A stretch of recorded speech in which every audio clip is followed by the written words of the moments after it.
Hello lovely parents, Assalamu alaikum and welcome to my channel. In today's video, I'm going to cover the topic that's the most important especially for the newborn babies, that's baby massage. जी हाँ, आज के video में मैं आपको इसी बारे में बताऊंगी कि बेबी मसाज जो बच्चों को पैदा होने की इमीडिएटली बाद ही दी जाती है, क्या वो ज़रूरी है और अगर ज़रूरी है तो क्यों, उसके क्या फ़ायदे हैं, क्या नुकसानात हैं और आपको किस टाइप का ऑयल यूज़ करना चाहिए, ऑयल यूज़ करना भी चाहिए या नहीं, या मसाज किस तरह करनी चाहिए, everything regarding baby massage I am gonna share with you in this video. So let's start the video.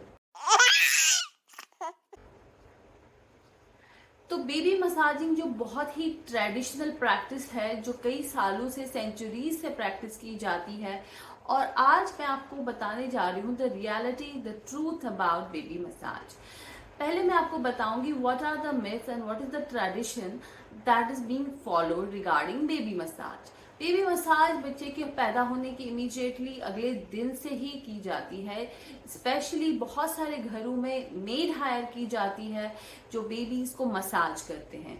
Baby massage आप कुछ ऑयल से करते हैं जिसमें उन्हें रब किया जाता है, और ये एक मिथ है कि बेबी की बोन स्ट्रांग होती है उस मसाज से, और स्किन रिलैक्स होती है, उनकी ग्रोथ जल्दी होती है, उनकी बॉडी की शेप अच्छी होती है. ये सब चीजें बोली जाती हैं while doing the massage. So regarding this, what is the reality? तो रियलिटी में सबसे पहले मैं आपसे अपनी रिसर्च बताऊंगी कि क्योंकि मैंने बहुत सारी रिसर्च की इस टॉपिक के बारे में, और फिर मैं ये वीडियो आपके सामने लेकर आई हूँ. रिसर्च बताती है कि मसाजिंग से कोई भी फायदा नहीं होता है, और अगर फायदा होता है तो वो सिर्फ ये होता है कि आप जो मसाज कर रहे हो उससे बेबी की स्किन बहुत ही सपल एंड सॉफ्ट हो जाती है, नरिशमेंट मिलती है. But talking about the tradition कि क्या स्ट्रॉन्ग बोन्स होती हैं या ग्रोथ जल्दी होती है, so I am gonna put my point कि जो चीज बेबी की स्किन पर की जाती है उससे स्ट्रॉन्ग बोन्स कैसे हो सकती है, how it's gonna affect the growth. It's a sub oil that's been rub on the skin, और उसके बाद उसको नहलाया दिया जाता है, तो उससे आपकी इनर जो बोन्स है वो कहाँ तक उस तक पहुंचती है. It's not gonna have any benefit on the bones और on the growth of the baby और on the shape of the baby. जो आप कुछ लोग नाक को रब करते हैं ताकि नोज सीधी हो जाए, हैंड्स फीट को ऐसे खींचते हैं ताकि स्ट्रेट हो जाए, it's not gonna have any effect on that. जैसा बेबी का डीएनए है, जेनेटिक्स है, या जिस तरह से उसकी ग्रोथ होनी है वैसी ही हो जाएगी. किसी रबिंग से या स्ट्रेचिंग से कुछ फायदा नहीं होने वाला है. और जो बच्चों की स्किन पर जो बर्थ के बाद जो हेयर होते हैं, थोड़े बारीक से माइन्यूट से हेयर होते हैं, वो नेचुरली खुद ही खत्म हो जाते हैं. मसाजिंग से वो एंड नहीं होते हैं.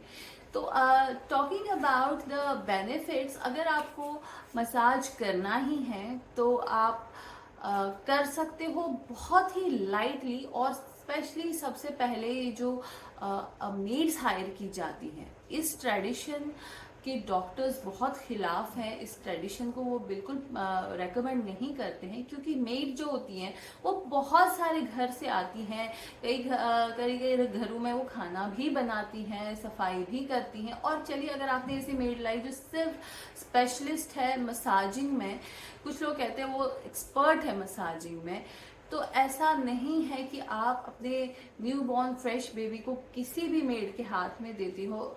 You don't know how her life style is, how she has she clean her hands properly. और इफ यू अगर आप घर पे लाकर भी हैंड वॉश करवाते हो, बट स्टिल द टच जो वो आपके बेबी को जिस तरह टच करते हैं या जिस तरह से वो उसे रब करते हैं, उससे बेबी की बहुत तकलीफ हो सकती है और उसकी बोन्स को डैमेज भी कर सकती है. So it is advisable avoid the traditional maid system. अगर आपको मसाज देनी ही है, so the best way to do massage is by the mother.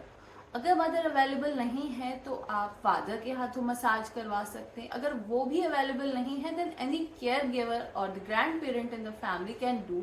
But how it should be done?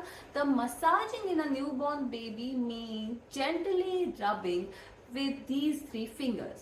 आपको रब करना है gently. It should not you should not apply any force on it। कोई फोर्स अप्लाई नहीं करना चाहिए क्योंकि it can damage the delicate body of the baby.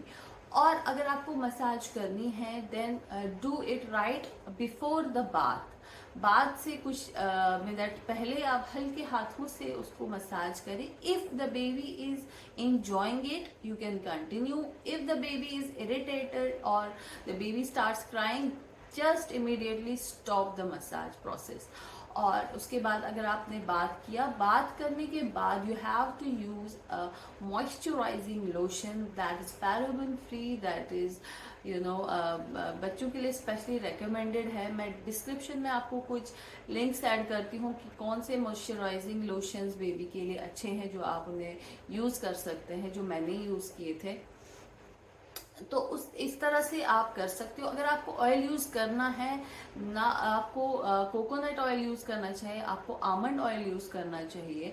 आपको अवॉइड करना चाहिए जो ऑयल्स वो है स्पेशली मस्टर्ड ऑयल जो कि ट्रेडिशनली बहुत अच्छे समझे जाते हैं but it's nature is spicy और जो बेबी की स्किन को ये इरिटेट कर सकता है, उसे बर्न कर सकता है, बर्निंग सेंसेशन हो सकती है। और ऑलिव ऑयल भी एक ऑयल है जो यूजुअली उसके बहुत सारे बेनिफिट्स हैं। ऑलिव ऑयल के बहुत अच्छे बेनिफिट्स हैं अगर उसे कंज्यूम किया जाएगा, मगर अगर बेबी की स्किन पर उसको यूज किया जाएगा तो उसमें जो ओलिक एसिड है उसकी प्रेजेंस से बच्चे की स्किन इरिटेट हो सकती है। So olive oil you can use sometimes once in a while, बहुत ही हल्का few drops on the palm और ऑन द ऑन फीट। तो डोंट यूज ऑन चेस्ट और skin and don't use it on regular basis. मेरा suggestion है if you are using oil, use a coconut oil that is considered as the best moisturizing oil, or you can use the petroleum jelly that's also considered very good in moisturizing the skin। वैसे by birth बच्चों की skin बहुत ही protected होती है, उसे किसी extra massaging या moisture की ज़रूरत नहीं होती है क्योंकि उनके स्किन पर जो प्रोटेक्टिव लेयर होती है वो वैसे भी कुछ दिनों में बर्थ के बाद वो वैसे भी वेयर आउट हो जाती है। उसके अंदर जो आपके बच्चे की स्किन निकल कर आती है वो ऑलरेडी बहुत मॉइस्चराइज्ड है। So you don't need regular oil massaging, so you have to stop it. आपको जेंटली अगर मदर वाइल फीडिंग अगर हल्के हाथों से रब करती है बच्चे के बैक को, हैंड्स को, that increase the bonding, और वो एक मसाज है which the baby really needs, that is the touch of the mother। So the main purpose of the massage should be number one to create bonding between the mother and the baby, and number two it should be used to create increase the good hormones, happy hormones in the baby and avoid the stress hormones जो कि mother के रब से constantly gentle रब से वो release होते हैं। And if you want to massage, if you feel the baby skin is dry, then use coconut oil, use almond oil, or the best way is to avoid all oils and use gentle moisturizing lotion। Moisturizing lotion is the best way to give moisture to the baby। आजकल market में बहुत सारे ऐसे baby skin friendly जो baby की protective layer को भी बचाते हैं, उसे मेंटेन करते हैं, ऐसे सारे मॉइस्चराइजर्स आए हैं, वो आप यूज़ करें and avoid using oils specially in few months after birth. तो इस तरह से आपको बेबी को मसाज देना है।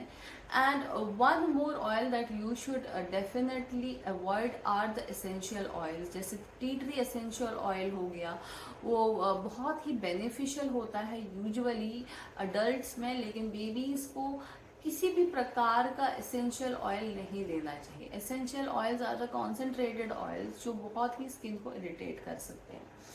तो ये हुई बात about the oils, whether you should use और नॉट, और क्या इसके फायदे हैं क्या नुकसान हैं। होपफुली आज का वीडियो आपके लिए हेल्पफुल रहा होगा। अगर मेरा वीडियो आपको पसंद आए तो प्लीज़ इसे लाइक करिए और चैनल को सब्सक्राइब करिए। मैं ऐसे ही बहुत ही helpful tips on parenting and child care आपके लिए आगे भी लेकर आऊंगी। Thank you for watching.